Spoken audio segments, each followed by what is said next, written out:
let's go to the message. செய்தியை நாம் கேட்போம். Today there are a very special group of people alive in this world. இந்த உலகத்திலே இன்றைக்கு ஒரு விசேஷ வகையான ஜனங்கள் இருக்கிறார்கள். They are really special. அவர்கள் மிகவும் விசேஷமானவர்கள். I don't know whether they know who they are. அவர்களுக்கே தாங்கள் யார் என்று தெரியுமா எனக்கு தெரியவில்லை. But if you read the Bible, you will understand how special they are. ஆனா வேதத்தை நாம் வாசிக்கும் பொழுது அவர்கள் எவ்வளவு விசேஷமானவர்கள் என்பதை நாம் புரிந்து கொள்ள முடியும். Now, how did they become special? எப்படி அவர்கள் விசேஷமான மாறினார்கள்? Let's go to the Bible in Romans chapter 8 verse 29. For whom he did foreknew, he also did predestinate. Verse 30. Moreover, who he did predestinate, them he also called, and whom he called, them he also justified. Whom he justified, them he also glorified. ரோமர் 8ஆம் அதிகாரம் 30வது வசனம். எவர்களை முன்குறித்தாரோ அவர்களை அழைத்தும் இருக்கிறார், எவர்களை அழைத்தாரோ அவர்களை நீதிமான்களாக்கியும் இருக்கிறார், எவர்களை நீதிமான்களாக்கினாரோ அவர்களை மகிமைப்படுத்தியும் இருக்கிறார். This truth can literally explode your faith to unthinkable dimensions. இந்த சத்தியமானது உங்களுடைய விசுவாசத்தை எண்ண முடியாத அளவுக்கு விரிவடைய செய்யும். The Bible says God before creating man physically knew something. சரீர பிரகாரமாக மனிதனை உண்டாக்குவதற்கு முன்பதாக தேவன் ஒரு காரியத்தை அறிந்திருந்தார். Before man could be created physically, God knew something. மனிதனை சரீர பிரகாரமாக உண்டாக்குவதற்கு முன்பதாகவே தேவன் ஒரு காரியத்தை அறிந்திருந்தார். That's why in Romans 8:29 English Bible, the Bible says he did foreknow. Tamil வேதாந்தத்தில் நாம் பார்க்கிறோம் அவர்களை முன்னறிந்தார். 29 he did foreknow. Foreknow means knowing in advance. foreknow என்று சொல்லும்போது அது முன் அறிந்திருந்தார், முன்னமே அறிந்து விட்டார். The New Living Translation, for God knew his people in advance. தேவன் ஜனங்களை முன்னமே அறிந்திருந்தார் என்று வசனம் சொல்லுது. When did he know? எப்பொழுது அறிந்தார்? Not after he created man, but before he created man. மனிதனை உண்டாக்கின பிறகு அல்ல, மனிதன் உண்டாக்கப்படுவதற்கு முன்பதாகவே அவனை அறிந்திருந்தார். The Bible says in Ephesians chapter 1 verse 4 that he chose you before the foundation of the world. வசனம் சொல்லுது, எபேசியர் 1ஆம் அதிகாரம் 4ஆம் வசனத்திலே நாம் பார்க்கும் உலக தோற்றத்துக்கு முன்பதாகவே அவர் நம்மை அறிந்திருந்தார். This is difficult to understand. How is this possible? Before creating man, how can God know about man? இது உங்களுக்கு புரிந்து கொள்ள கடினமாக இருக்கும். ஏனெனில் எப்படி மனிதனை உண்டாக்குவதற்கு முன்பதாக மனிதனை அவர் அறிந்திருக்க முடியும்? Well, that's what the Bible says. He foreknew, and those whom he foreknew he predestinated. அதுதான் வசனம் சொல்கிறது, யாரை அவர் முன் அறிந்திருந்தாரோ அவரை முன் குறித்தும் இருக்கிறார். And those whom he predestinated he called, and thereby a special group of people came into this world. எவர்களை முன் குறித்தாரோ அவர்களை அழைத்தும் இருக்கிறார். இப்படியாகவே ஒரு விசேஷ ஜனங்கள் இந்த உலகத்தில் இருக்கிறார்கள். So who are the called? Those who are predestinated. Who are predestinated? Those who God foreknows. ஆகவே அழைக்கப்பட்டவர்கள் யாவர்? அழைக்கப்பட்ட யார் ஆண்டவர் அழைச்சிருக்கிறாரு? எவர்களை முன் குறிச்சாரோ அவர்களை அழைச்சிருக்கிறார். யார் முன் குறிக்கப்பட்டவர்கள்? எவர்களை தேவன் முன் அறிந்தாரோ அவர்களை முன் குறித்திருக்கிறார். So these people became the people of God because they were called by God. இவர்கள் தேவனாலே முன் குறிக்கப்பட்டவர்கள், முன் அறியப்பட்டவர்கள், அழைக்கப்பட்டவர்கள். ஆகவே இவர்கள் விசேஷமானவர்கள். இவர்கள் தேவனுடைய பிள்ளைகள் என்றால் தேவனால் அழைக்கப்பட்டவர்கள். You got it? Child of God, get this very clear in your spirit. இதை தெளிவாக உங்களுடைய ஆவியிலே புரிந்து கொள்ளுங்கள். You have been called by God, and that's how you became the special people of God. நீங்கள் தேவனாலே அழைக்கப்பட்டவர்கள். ஆகவே நீங்கள் விசேஷமான ஜனமாய் இருக்கிறீர்கள். God foreknew you before the foundation of the world. உலக தோற்றத்துக்கு முன்பதாகவே தேவன் உங்களை முன் அறிந்து விட்டார். Isn't it amazing to know that we are so special? நாம் எவ்வளவு விசேஷமானவர்கள் என்பதை பற்றி அறிவது எவ்வளவு ஒரு பரவசமான ஒரு காரியம். You may ask me how this is possible. How can God know me before I am physically created? நீங்க நினைக்கலாம், எப்படி நான் சரீர பிரகாரமாக உண்டாக்கப்படுவதற்கு முன்பதாக தேவன் என்னை முன் அறிய முடியும்? How can he know it before the foundation of the world? எப்படி உலக தோற்றத்துக்கு முன்பதாக தேவன் என்னை அறிய முடியும்? Who am I that he should know me? என்னை அறிந்து கொள்ளும்படிக்கு நான் யார்? Well, let me tell you something. Go to Revelation chapter 1 verse 8. The Bible says Jesus describes himself, I am Alpha and Omega, the beginning and the ending, says the Lord, which is and which was and which is to come, the Almighty. வெளிப்படுத்தின விசேஷம் 1ஆம் அதிகாரம் 8வது வசனத்திலே பார்க்கிறோம், இருக்கிறவரும் இருந்தவரும் வருகிறவருமாகிய சர்வ வல்லமையுள்ள கர்த்தர், நான் அல்பாவும் ஒமேகாவும் ஆதியும் அந்தவுமாய் இருக்கிறேன் என்று திருவுளம் பற்றினார். Now, who is Jesus? He is the beginning and he is the ending. இயேசு கிறிஸ்து யார்? யார் இந்த இயேசு கிறிஸ்து? அவரே ஆதி, ஆரம்பம், அவரே முடிவு. You got it? He is the Alpha, He is the Omega. அவரே அல்பா, அவரே omega. I am the beginning, I am the ending. நானே ஆரம்பம், நானே முடிவு என்று சொல்லுகிறார். That means He is before the beginning, He is after the ending. ஆதிக்கு முன்பதாகவும் அவர் இருக்கிறார், முடிவிலும் அவர் இருக்கிறார். Isn't it amazing? இது ஆச்சரியமான ஒன்று. He is and was and is to come. இருக்கிறவரும் இருந்தவரும் வருகிறவருமாகிய கர்த்தர். So naturally, because He was there before the beginning and He is the beginning, He knew you even before the beginning. ஆதிக்கு முன்பதாகவே அவர் இருந்தபடியினாலே அவர் உங்களை உலக தோற்றத்துக்கு முன்பதாகவே உங்களை அறிந்திருந்தார்.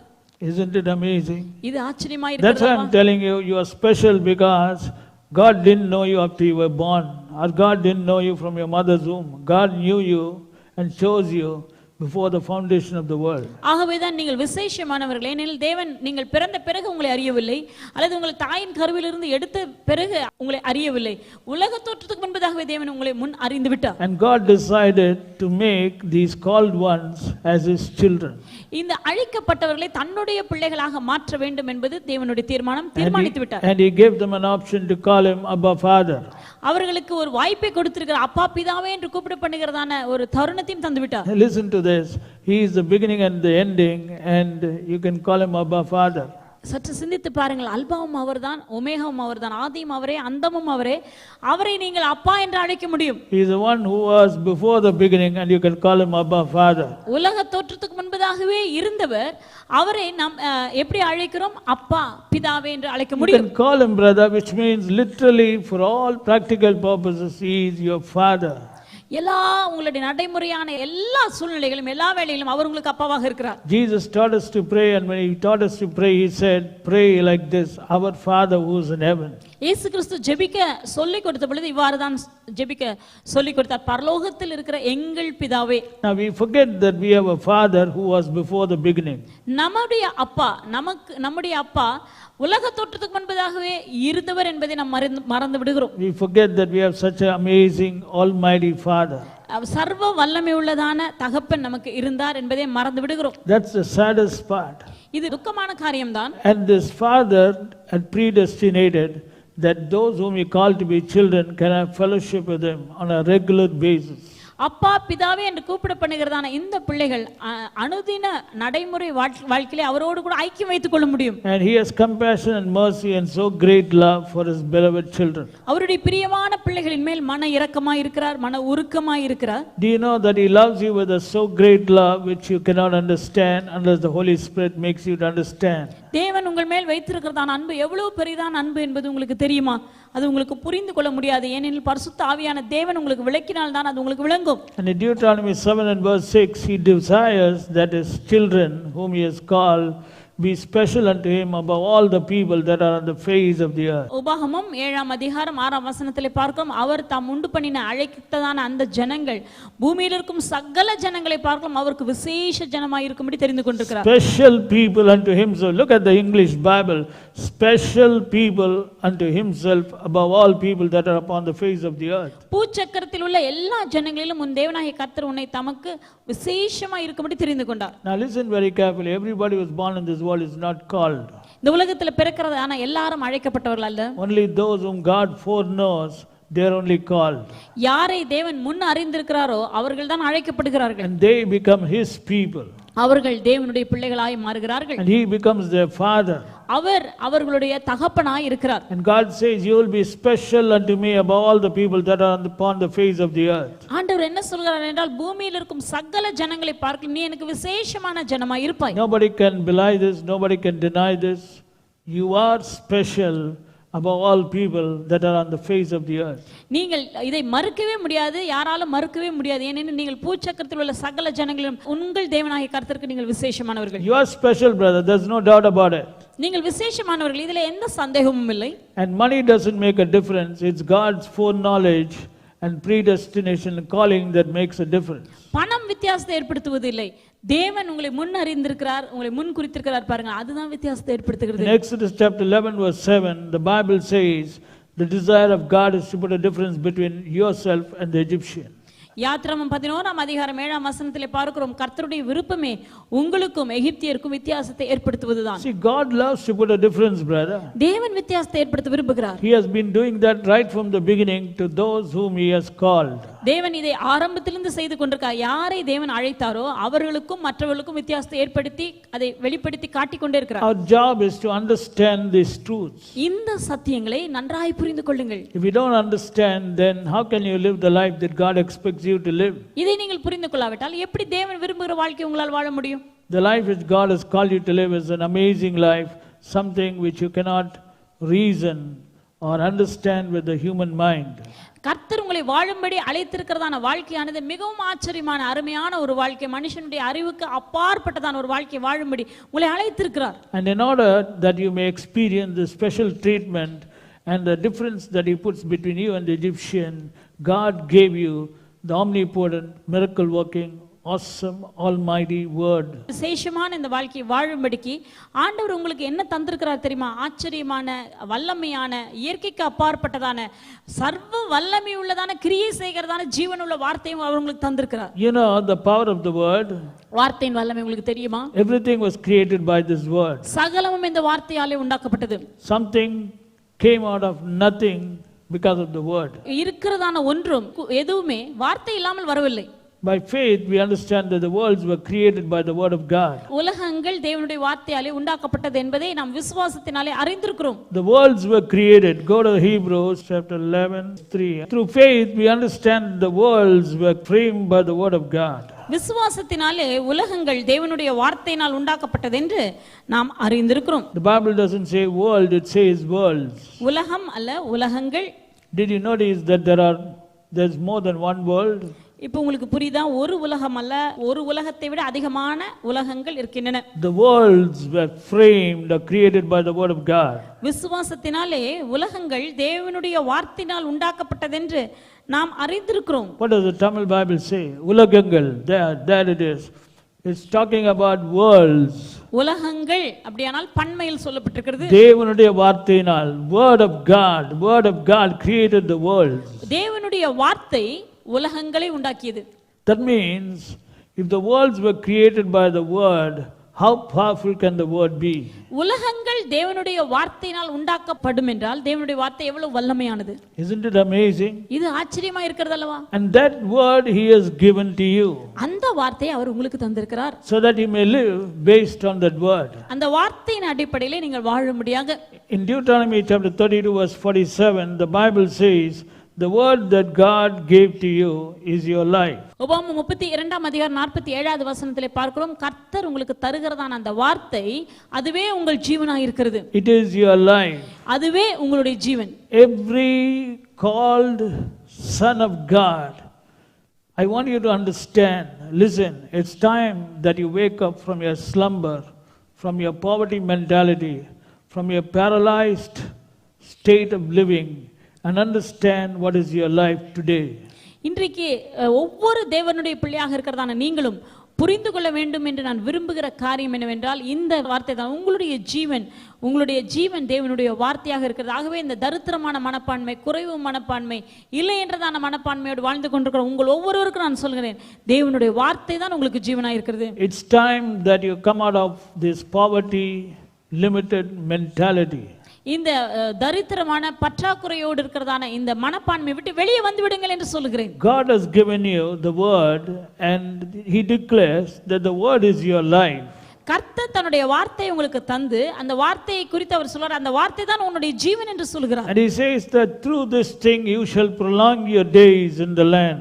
இதனால் உன் நாட்களை நீ நீடிக்க பண்ணுவீர்கள் என்றும் சொல்கிறார். Now do you know that the word is given to us so that we may prolong our days in the land? எதற்காக தேவன் தன்னுடைய வார்த்தை கொடுத்திருக்கிறார் தெரியுமா? இந்த தேசத்திலே நம்முடைய நாட்களை நீடிக்க பண்ணும்படி கர்த்தர் தன்னுடைய வார்த்தை தந்திருக்கிறார். You can't die before the time, brother. அந்த காலத்துக்கு முன்பதாக நீங்கள் மரிக்க முடியாது. You won't die. Why are you afraid? நீங்க மரிக்க மாட்டீங்க, ஏன் பயப்படுறீங்க? Why are you allowing that stupid thought to dominate your holy mind? உங்களுடைய சுத்தமான மனதை இப்படிப்பட்டதான எண்ணங்கள் வந்து கெடுப்பதற்கு ஏன் இடம் கொடுக்கிறீர்கள்? No, you were in the mind of God even before the foundation of the world. நீங்கள் தேவனுடைய மனதில் இருந்தீர்கள். உலகம் உண்டாவதற்கு முன்பு, உலக தோற்றத்துக்கு முன்பதாகவே தேவனுடைய மனதில் நீங்கள் இருந்தீர்கள். God has given you the word, கர்த்தர் உங்களுக்கு வார்த்தையை தந்திருக்கிறார், which is your life. அதுவே உங்கள் ஜீவனாய் இருக்கிறது. Remember, if you hold on to the word, you're holding on to your life. நீங்க கர்த்தருடைய வார்த்தையை பற்றிக் கொண்டிருப்பீர்களானால் நீங்கள் உங்களுடைய ஜீவனை பற்றிக் கொண்டிருக்கிறீர்கள். Because the word is your life, and if you catch hold of the word, you are catching hold of life, brother. கர்த்தருடைய வார்த்தை தான் உங்களுடைய ஜீவன். ஆகவே வார்த்தையை நீங்க பற்றிக் கொண்டிருக்கிறதினாலே நீங்கள் ஜீவனை உடையவர்களாக இருக்கிறீர்கள். If you let go of the word, you are letting go of your life. கர்த்தருடைய வார்த்தையை நீங்கள் விட்டு விடுவீர்களானால் உங்களுடைய ஜீவனை விட்டு விடுவதற்கு சமமா? You are letting go of that thing that can prolong your days in the land. தேசத்திலே உங்கள் நாட்களை நீடிக்க பண்ணுகிறதான காரியத்தை நீங்கள் விட்டு விடுகிறீர்கள். You know why it's so important? Because today every force which is working in this world is working to reduce the number of days, not to prolong. Everywhere you see pollution in the air, pollution in the food, pollution in the water, pollution in the workplace, pollution in our thinking. In everything we do, it's all polluted, and everything is decreasing the lifespan that God has given and wants you to live. இந்த உலகத்தில் இருக்கக்கூடியதான சகல காரியங்களையும் அதனுடைய முறைகள் எல்லாவற்றையும் நம்ம பார்க்கும்போது எல்லாமே வாழ்க்கையை நாட்களை நீடிக்க பண்ணுவதற்காக இல்லை, அதையெல்லாம் நாட்களை குறுக பண்ணுகிறதாக தான் இருக்கிறது. தண்ணீரை பார்த்தா அதுவும் கலப்படமாக இருக்கிறது, காற்று கலப்படமாய் மாசுபடிந்ததாக இருக்கிறது, உணவு அதுவும் கலப்படமாக இருக்கிறது, மற்றும் வேலை செய்கிறதான இடம் அங்கும் கலப்படம், எங்கும் பார்த்தாலும் இப்படியாக கலப்படங்கள் எல்லாம் இடத்திலும் காணப்படுகிறது. இவை எல்லாம் இணைந்து நம்முடைய நாட்களை குறைவ பண்ணுவதற்கு தான் கிரியை செய்கிறது அல்லாமல் அது நீடிக்க பண்ணுவதற்கு கிரியை செய்வது இல்லை. And you are caught in the midst of these pollution. இப்படிப்பட்டதான பயங்கரமான கலப்படம் என்க சொல்லக்கூடியதான அவற்றின் வல்லமைக்குள்ளாக நாம் சிக்கிக் கொண்டிருக்கிறோம். That's why we should never let go of the word. ஆகவே கர்த்தருடைய வார்த்தை ஒருபோதும் நாம் விட்டு விடக் கூடாது. Because the word can do anything to you. ஏனெனில் கர்த்தருடைய வார்த்தை உங்களுக்காக எதை வேண்டுமானாலும் செய்யும். It was the word which created the worlds, and it is the word which can create things for you, brother. உலகங்களை உண்டாக்கினதான வார்த்தை உங்களுக்காக காரியங்களை உருவாக்கும் சகோதரனே. But God expects you to, His children who He has chosen, to believe and act on the word. தேவன் தாம் தெரிந்து கொள்ளப்பட்ட அழைக்கப்பட்டதான தேவ பிள்ளைகள் அவருடைய வார்த்தையை விசுவாசிக்க வேண்டும் என்று விரும்புகிறார். But today what we find that God's chosen children, chosen before the foundation of the world, are living weak, ordinary, important and helpless, paralyzed lives. ஆனால் இன்றைக்கு நாம் பார்க்கிறதான காரியம் என்ன? தேவனால் உலக தோற்றத்துக்கு முன்பதாகவே தெரிந்து கொள்ளப்பட்டதான தேவனுடைய பிள்ளைகள் பலவீனமான, திராணி இல்லாத, திறமையற்ற ஒரு பலவீனமான ஒரு வாழ்க்கை வாழ்ந்து கொண்டிருக்கிறார்கள். They are looking with their eyes, hearing with the ears, listening to the senses and guided by the minds, and as a result they are not able to believe what the word says. அவர்கள் கண்களினால் பார்த்து, காதுகளினால் கேட்டு, ஐம்புலன்கள் சொல்வதனால் நடத்தப்பட்டு, மனது சொல்வதனால் நடத்தப்பட்டு, தேவன் விசுவாசிப்பதற்காக கொடுக்கப்பட்ட வார்த்தை விசுவாசிக்காமல் போகிறார்கள். Actually, many people claim to believe the word, but their actions belie it. இன்றைக்கு அநேகர் தாங்கள் தேவனுடைய வார்த்தையை விசுவாசிக்கிறதாக சொல்லுகிறார்கள், ஆனால் செயல்களிலோ காட்டுவதில்லை. I see a lot of people, oh, I believe. நான் விசுவாசிக்கிறேன், வாயில சொல்லுவாங்க நான் விசுவாசிக்கிறேன். But then why are you worried? Well, it is coming, I don't know why. ஆனா ஏன் கவலைப்படுறீங்க அப்படி கேட்டா அவங்க அதுதான் எனக்கு புரியல, வந்துருதே. Brother, your worrying means you are not believing. Don't you understand? நீங்க கவலைப்படுறீங்கன்னா நீங்க இன்னும் ஆண்டவருடைய வார்த்தையை விசுவாசிக்கவில்லை. If you are having some other thoughts, then you are not believing. நீங்கள் வேற எண்ணங்களை கொண்டவர்களாக இருப்பீர்களானால் நீங்கள் இன்னும் தேவ வார்த்தையை நம்பவில்லை. Today, many of us do these things and then we are thinking we are believing. I am really sorry because I don't know when the church will understand the meaning of all these words. இந்த வல்லமையான வார்த்தைகளின் அர்த்தத்தை எப்பொழுது சபை புரிந்து கொள்ளும் என்றே எனக்கு தெரியவில்லை. As a result, we are not able to be joyful. இதன் விளைவாக சந்தோஷம் இல்லாமல் இருக்கிறார்கள், சந்தோஷம் இல்லை. Philippians 4:4 says, rejoice in the Lord, and again I say rejoice. பிலிப்பியர் 4:4 சொல்கிறது, கர்த்தருக்குள் சந்தோஷமாயிருங்கள், மறுபடியும் சொல்கிறேன் கர்த்தருக்குள் சந்தோஷமாயிருங்கள். But very few people today are able to rejoice from the bottom of the heart. வெகு சிலர் மாத்திரமே இருதயத்தின் ஆழத்திலிருந்து சந்தோஷமாய் இருக்கக்கூடியவர்களாய் இருக்கிறார்கள். Many people are confused. பலர் மனக்குழப்பத்தோடு வாழ்கிறார்கள். And finally what the problem does, it begins to increase. அதனுடைய விளைவு என்ன தெரியுமா? பிரச்சனை அதிகமாகிறது. Children chosen before the foundation of the world are soon dominated by sickness and lack and want and confusion and family strife, debt, poverty and failures and they live a life of struggle in this world. உலக தோற்றத்துக்கு முன்பதாக தெரிந்து கொள்ளப்பட்டதான விசேஷமான தேவனுடைய பிள்ளையாய் இருக்கிறவர்கள் அவர்கள் வியாதியினாலும் பாவங்களினாலும் மற்றும் பற்றாக்குறையினாலும் தரித்திரத்தினாலும் பல வகையான துயரத்தினாலும் நஷ்டத்தினாலும் தோல்வியினாலும் அவர்கள் ஆளப்பட்டு வருகிறார்கள். Today, child of God, இன்றைக்கு தேவ பிள்ளையே, get this into your spirit. You were chosen before the foundation of the world. இதை நன்றாக புரிந்து கொள்ளுங்கள். நீங்கள் உலக தோற்றத்துக்கு முன்பதாக தெரிந்து கொள்ளப்பட்டவர்கள். God foreknew you and predestinated you and called you. தேவன் உங்களை முன் அறிந்து உங்களை முன் குறித்து உங்களை அழைத்திருக்கிறார். That means today you are born with a purpose and you are living with a purpose. அப்படியால் இந்த உலகத்திலே நீங்கள் ஒரு நோக்கத்தோடு பிறந்திருக்கிறீர்கள், ஒரு காரணத்தோடு வாழ்ந்து கொண்டிருக்கிறீர்கள். You are not created for this world, you are created for eternity. நீங்கள் இந்த உலகத்திற்காக உண்டாக்கப்பட்டவர்கள் அல்ல, நித்தியத்திற்காக உண்டாக்கப்பட்டவர்கள். You are created to prove to the world that Jesus Christ is Lord. கர்த்தராகிய இயேசு கிறிஸ்துவே தேவன் என்று இந்த உலகத்துக்கு நிரூபிக்கும்படியாக நீங்கள் அழைக்கப்பட்டிருக்கிறீர்கள். And if you really want to live the supernatural life, you need to do something to your mind known as transforming your mind. உண்மையாகவே இயற்கைக்கு அப்பாற்பட்டதான ஒரு வாழ்க்கை நீங்கள் வாழ வேண்டும் என்றால் உங்களுடைய மனதை நீங்கள் புதிதாக்க வேண்டும். The Bible in Romans chapter 12 verse 2 talks about be ye transformed by the renewing of your mind. ரோமர் 12ஆம் அதிகாரம் 2ஆம் வசனத்திலே நாம் பார்க்கிறோம், உங்கள் மனம் புதிதாகிறதுனாலே மறுரூபமாகுங்கள். What's the meaning of transform? மறுரூபம் ஆகுதல் என்றால் என்ன? Transform means you are able to think like God. மறுரூபம் என்றால் தேவனைப் போல சிந்திக்கிறவர்களாய் நீங்கள் மாறிவிடுங்கள். Well, you may ask me, can I think like God? Yes, my dear child of God, you can think like God because you have the mind of Christ. நிச்சயமாக நீங்க கேட்கலாம், என்னால தேவனை போல சிந்திக்க முடியுமா என்று நீங்கள் கேள்வி கேட்கலாம். நான் சொல்லுகிறேன், நிச்சயமா அருமையான தேவ பிள்ளைகளே, உங்களால சிந்திக்க முடியும். ஏன் தெரியுமா? உங்களுக்கு கிறிஸ்துவின் சிந்தை உண்டாயிருக்கிறது. 1 Corinthians chapter 2 the last verse says we have the mind of Christ. 1 கொரிந்தியர் 2ஆம் அதிகாரம் கடைசி வசனத்திலே பார்க்கிறோம், எங்களுக்கோ கிறிஸ்துவின் சிந்தை உண்டாயிருக்கிறது. Christ is God. கிறிஸ்து என்றால் தேவன். So if you have the mind of Christ, that means you have the mind of God. கிறிஸ்துவின் சிந்தை உங்களுக்குள் இருக்கும் என்றால் நீங்கள் தேவனுடைய சிந்தை உடையவர்களாய் இருக்கிறீர்கள். You can think in line with the word of God. கர்த்தருடைய வார்த்தையின்படி அதற்கேற்றார் போல நீங்கள் சிந்திக்க முடியும். Because after all the word of God is the mind of God spoken out through the mouth of God. ஏனெனில் கர்த்தருடைய மனதை தான் தேவனுடைய வார்த்தையின் வடிவத்திலே கொடுத்திருக்கிறார், பேசி இருக்கிறார். And today God is looking for people who have a mind which can think in the way that he wants them to think. இன்றைக்கு தேவன் அவரை போல சிந்திக்க கூடியதான மனதை உடையவர்களாக நாம் இருக்க வேண்டும் என்று விரும்புகிறார். And God is looking for people whose mind is so full of the word that they begin to think in line with the word. கர்த்தருடைய வார்த்தையினால் நிரப்பப்பட்டு கர்த்தருடைய வார்த்தையின்படியே சிந்திக்கக்கூடிய மனதை உடையவர்களாக தேவன் இருக்க வேண்டும் என்று நம்ம எதிர்பார்க்கிறார். அப்படிப்பட்டதான நபர்களை தேவன் எதிர்நோக்குகிறார். Do you know that in Acts chapter 19 verse 20 the Bible says so mightily grew the word of God and prevailed.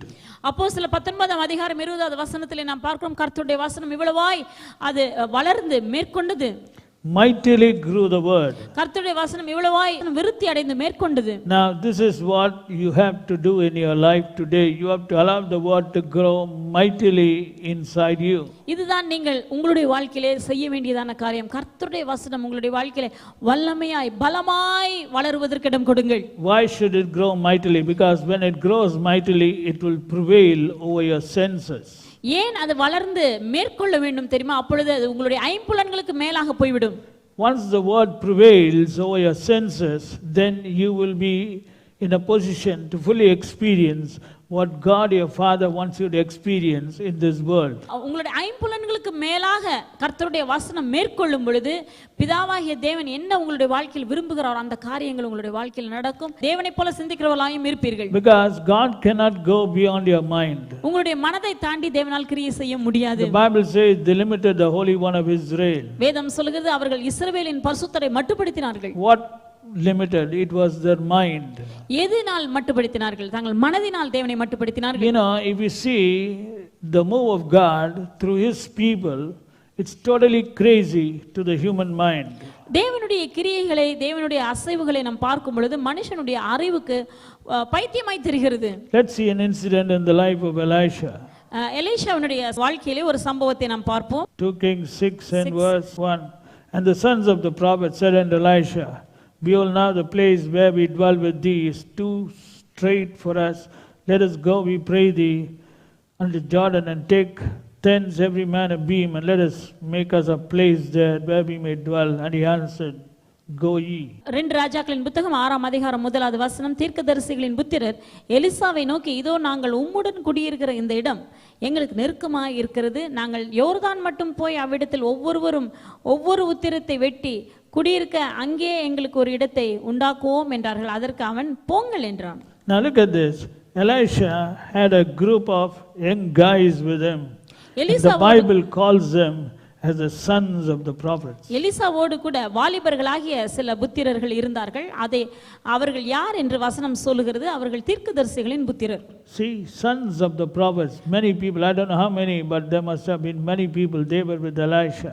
தீர்க்கதரிசிகளின் புத்திரர் எத்தனை பேர் என்று நமக்கு தெரியாது, ஆனால் பலர் இருந்திருக்கிறார்கள். தீர்க்கதரிசிகளின் புத்திரர் எலிசாவோடு கூட இருந்திருக்கிறார்கள். And they were all living together. அவர்கள் எல்லாரும் ஒன்றாக கூடி இருந்திருக்கிறார்கள். Amazing. It's good to live together with a man of faith, with a man of power in one place. வல்லமையான மனுஷனோடு கூட, விசுவாசமுள்ள மனுஷனோடு கூட ஒரே இடத்திலே குடியிருப்பது மிகவும் அருமையான ஒரு காரியம்.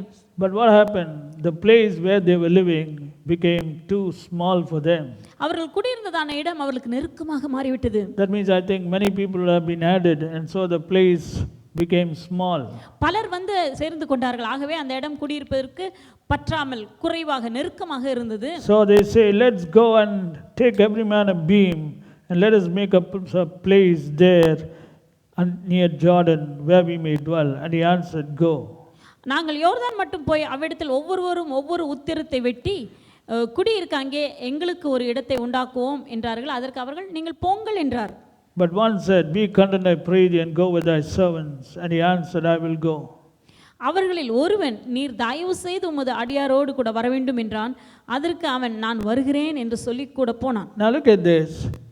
Of all the sons of the prophets, he is a wise guy. This wise guy, he said, Elisha, oh, we want you to come with us. Then he said, okay, you're telling me to come, I will come with you. இந்த தீர்க்கதரிசிகள் புத்திரர் பலர் இருந்த போதிலும் இந்த ஒரு குறிப்பிட்ட மனுஷன் ஞானமுள்ளவனாக இருந்திருக்கிறார். அவருக்கு சொல்லுங்க, எலிசாவே, நீர் எங்களோடு வர வேண்டும் என்று, தயவு செய்து வர வேண்டும் என்று கேட்டதினால் நான் வருகிறேன் என்று அவர் கூட சென்றார். I thank God for this young guy who made Elisha to come, because if Elisha had not come, all these sons of the prophets, they wouldn't know what to do, because very soon a problem they were going to face. அவர் மாத்திரம் அங்கு போயிராவிட்டால், உண்மையாகவே அந்த வாலிபனாக இருந்ததான தீர்க்கதரிசியின் புத்திரன் நல்ல ஞானமுள்ளதான மனிதனாக இருந்ததினாலே எலிசாவை அழைத்தார். Elisha மாத்திரம் அவர்களோடு போயிராவிட்டால் வெகு சீக்கிரத்திலே அவர்களுக்கு ஒரு பிரச்சனை வந்திருக்கும். அதை எப்படி சமாளிப்பது என்று தெரியாமல் இருந்திருப்பார்கள். Verse 4, so he went with them, and when they came to Jordan, they cut down wood. 4வது வசனம், அவர்களோட கூட போனான். அவர்கள் யோர்தான் நதி அருகே வந்தபோது மரங்களை வெட்டினார்கள். But as one was felling a beam, the axe head fell into the water, and he cried and said, alas, master, for it was borrowed. 5வது வசனத்தில் பார்க்கும், ஒருவன் ஒரு உத்திரத்தை வெட்டி விழுத்துகையில் கோடரி தண்ணீரில் விழுந்தது. அவன், ஐயோ என் ஆண்டவனே, இது இரவலாக வாங்கப்பட்டதே என்று கூவினான். Now look at this. As they were cutting a beam, somebody's axe head suddenly went off and fell into the water. And I think this guy must have borrowed this axe, because he didn't have an axe, so he borrowed it. But unfortunately, the one which was borrowed fell into the water. நான் நினைக்கிறேன் எல்லாருமே கையில் கோடரியை வச்சிருக்கிறாங்க. ஆனால் இந்த ஒரு நபருடைய கோடரி இரவலாக அவரிடத்தில் இல்லை. ஆகவே இரவலாக வாங்கினதான அந்த கோடரியானது, அந்த குறிப்பிட்ட கோடரியானது தண்ணீருக்குள் விழுந்து விட்டது. We don't know. I am just presuming, but this one certainly was borrowed, because the Bible says it was borrowed. நிச்சயமாக இந்த குறிப்பிட்ட விழுந்ததான கோடரியானது கடனாக வாங்கப்பட்டதா, இரவலாக வாங்கப்பட்டதான கோடரி தான், ஏனெனில் வேதம் நமக்கு சொல்லுகிறது. So what did Elisha do? Elisha என்ன செய்தா? Did he pray? ஜெபித்தாரா? Oh Jehovah, now this axe head has fallen into the water. Now do something, God. Did he pray like that? What did he do?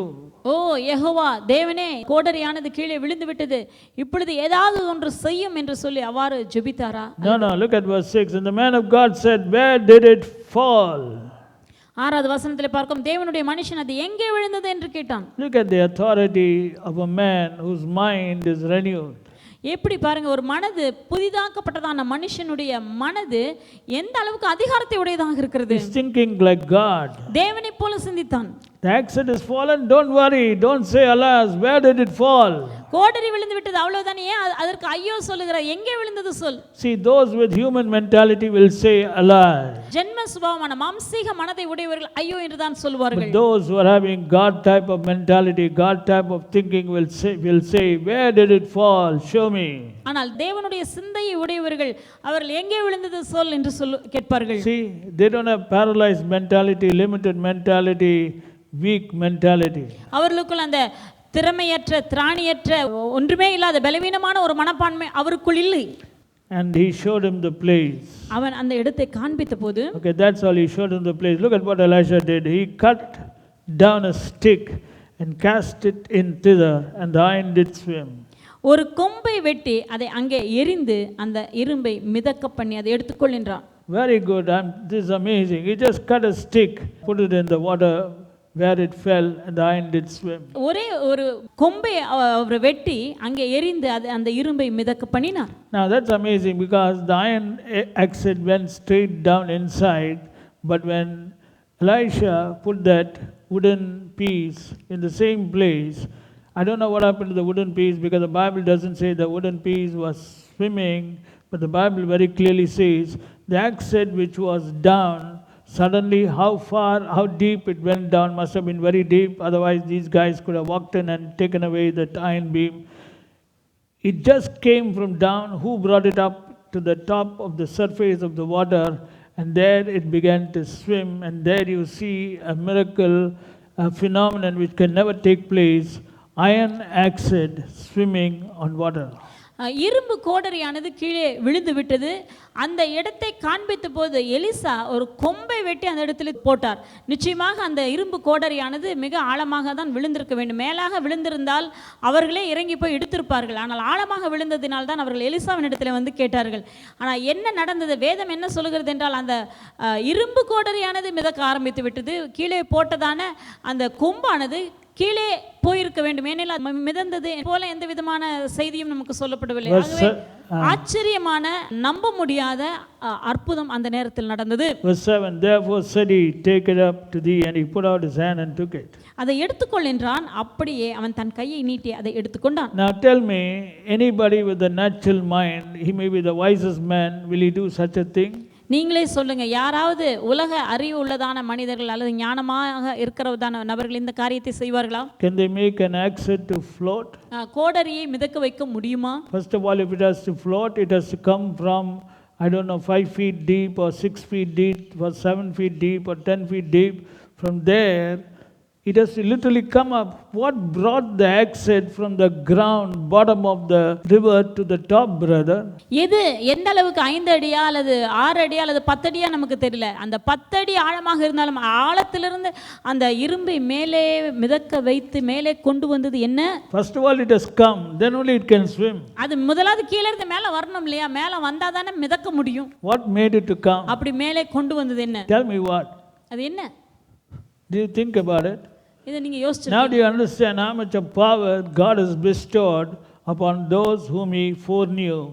இப்போ உங்களுக்கு புரியுதா? தேவன் தாம் தெரிந்து கொண்டவர்கள் மேல் தெரிந்து கொண்டவர்களுக்கு எப்படிப்பட்டதான வல்லமையை கொடுத்திருக்கிறார். But if you are going to think like those who are ordinary people in this world, if you're going to be led by a mind, your carnal mind, your natural mind, natural thinking, and if you're going to move with these guys, I'm telling you, they will increase, but you will be struggling and struggling and struggling. ஆனா நீங்க சாதாரண மனதை உடையவர்களாக, ஜென்ம சுபாவமான மனதை உடையவர்களாக, மாம்சீக சிந்தை உடையவர்களாக இருந்து அப்படிப்பட்ட நபர்களோடையே நீங்கள் தொடர்ந்து பழகி கொண்டே இருப்பீர்கள். ஆனால் அவர்களோடையே நீங்கள் இருப்பீங்கன்னா அவங்க வளர்ந்துட்டு போயிட்டு இருப்பாங்க, நீங்களும் கஷ்டப்பட்டு கொண்டிருப்பீர்கள். Today churches are filled with many natural minded believers. இன்றைக்கு சபைக்குள்ளாக பார்த்தால் அநேகர் இப்படிதான் இருக்கிறார்கள். மாம்சீக சிந்தை உடையவர்களாக, ஜென்ம சுபாவங்கள், ஜென்ம சிந்தை உடையவர்களாக இருக்கிறார்கள். It's very sad. இது வேதனைக்குரியதான காரியம். They don't understand that they have been created like God. They don't understand that God has created them to have what they say. அவர்கள் சொல்லுவது எதுவோ அது அவர்களுக்கு நடக்கும். அப்படிப்பட்ட முறையிலே தேவன் தங்களை உண்டாக்கினதை அறியாமல் வாழ்கிறார்கள். Today, child of God, தேவ பிள்ளையே, how are you living? இன்றைக்கு நீ எப்படி வாழ்கிறாய்? Have you allowed the word to grow mightily in you and prevail over your senses? உன்னுடைய வாழ்க்கையிலே கர்த்தருடைய வார்த்தையானது வளர்ந்து மேற்கொள்வதற்கு, அதாவது உங்களுடைய ஐம்புலன்களை பார்க்கலாம், உங்களுடைய மாம்சீக அறிவை பார்க்கலாம், தேவனுடைய வார்த்தை மேற்கொள்வதற்கு இடம் கொடுக்கிறீர்களா? Today, some people are dominated by certain sicknesses which are troubling them.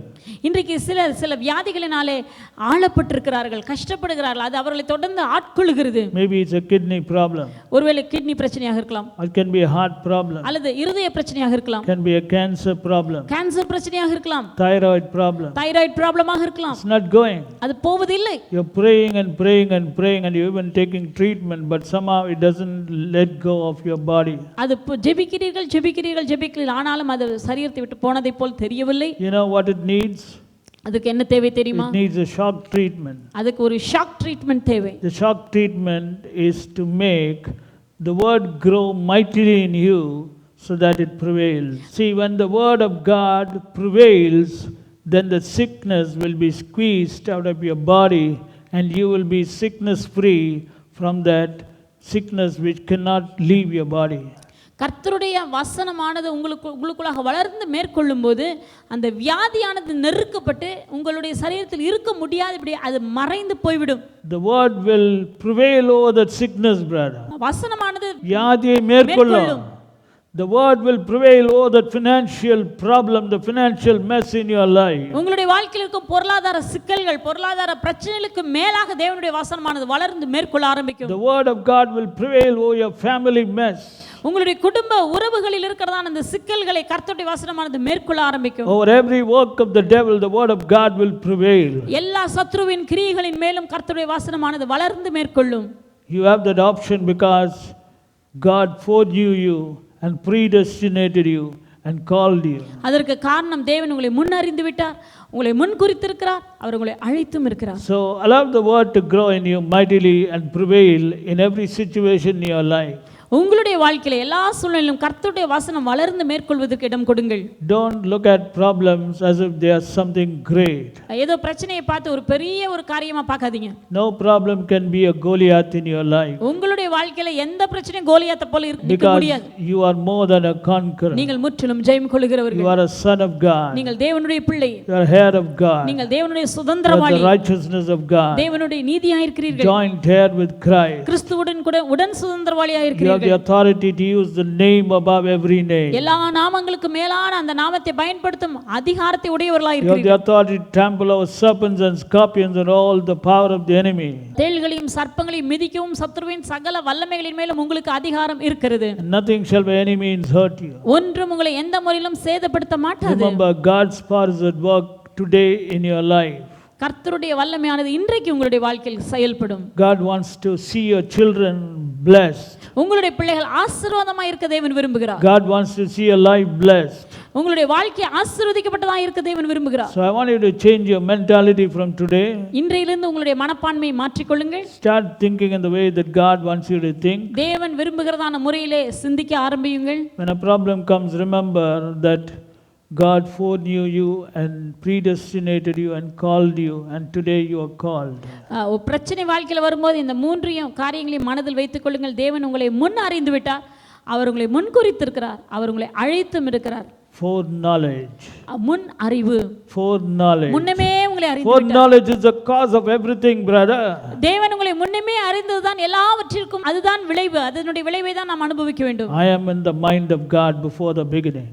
ஆரம்பம் ஆதி உண்டாவதற்கு முன்பதாகவே நீங்கள் தேவனுடைய மனதில் I இருந்தீர்கள். am in the mind of God. நான் தேவனுடைய மனதில் இருந்தேன். I was in the mind of God. நான் தேவனுடைய I மனதில் am an இருந்தேன். amazing person. நான் ஒரு ஆச்சரியமான நபர். I can speak like Elisha. நான் எலிசாவை போல பேச I முடியும். can do greater things than what Jesus did. இயேசு செய்த காரியங்களை பார்க்க பெரிய காரியங்களை என்னால் செய்ய முடியும். Jesus said in John 14:12, "He that believeth in me, the works that I do, he will do also, and greater things than that he will do, because I go unto the Father."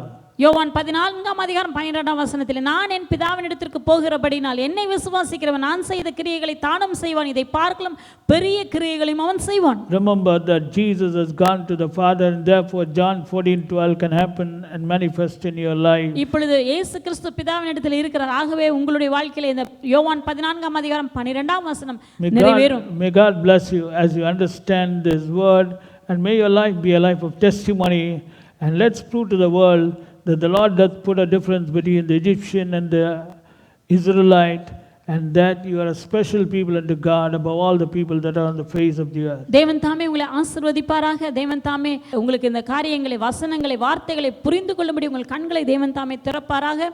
உலகம் அறியட்டும், உங்களுக்கும் எகிப்தியர்களுக்கும் வித்தியாசம் உண்டு என்பதை அறிந்து கொள்ளும்படி கர்த்தர் உங்கள் மூலமாக கிரியை செய்வாராக. May God bless you. கர்த்தர் உங்களை ஆசீர்வதிப்பார். Maranatha. Maranatha. Jesus Christ is coming soon. இயேசு கிறிஸ்து சீக்கிரமாய் வருகிறார்.